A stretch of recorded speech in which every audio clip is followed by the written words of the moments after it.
Ready બધા? Okay. જી.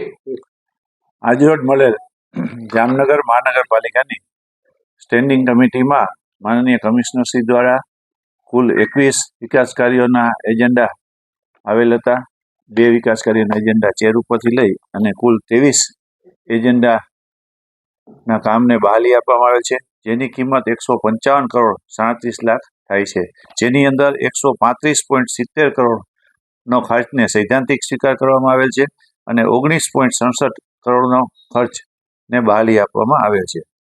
આ આજરોજ મળેલ સ્ટેન્ડિંગ કમિટીમાં જે ખર્ચ મંજૂર કરવામાં આવેલ છે તેની અંદર જામનગર શહેરની અંદર જે મૃત્યુ પામનાર પશુઓ છે તેનો અત્યાર સુધી આપણે જે એનિમલ ડિસ્પોઝ જે સાઇટ છે ત્યાં પશુઓને જે સાયન્ટિફિક પદ્ધતિથી જે પશુઓ મૃત્યુ પામના બાદ જમીનની અંદર એને દાટી અને નિકાલ કરવામાં આવતો હતો.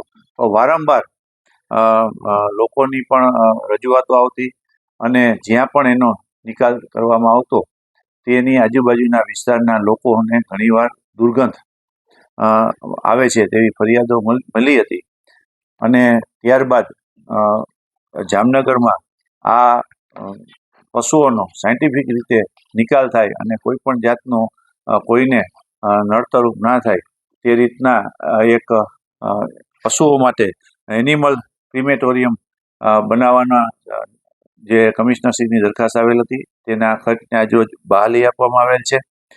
તે ઉપરાંત જામનગરની આજુબાજુમાં જે જામનગરથી વારંવાર ટ્રાફિકના જે પ્રશ્નો થાય છે, જે શહેરની અંદર જામનગરથી દ્વારકા જે રોડ જાય છે તેની ઉપર વારંવાર ટ્રાફિકનો પ્રશ્ન થાય છે અને ટ્રાફિક જામ થવાના બનાવો બને છે.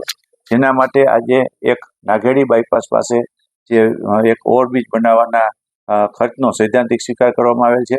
ગ્રાન્ટ મળ્યા બાદ એ કામને પણ કરવામાં આવશે.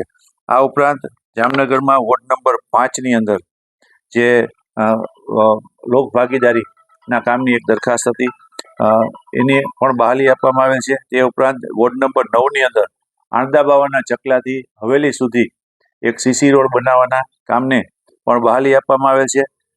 આ ઉપરાંત જામનગરમાં વોર્ડ નંબર 4ની અંદર આંતરિક શેરીમાં સીસી બ્લોકના કામને બહાલી આપવામાં આવેલ છે. તે ઉપરાંત જામનગરમાં વોર્ડ નંબર 2ની અંદર જે માનનીય કમિશનરશ્રી દ્વારા જે બચત રકમમાંથી જે ખર્ચની દરખાસ્ત આવેલ હતી તેને પણ બહાલી આપવામાં આવે છે. આમ ભૂગર્ભ ગટરના કામ દરેક 4 ઝોનના વધારાના ખર્ચની રકમને પણ બહાલી આપવામાં આવેલ છે.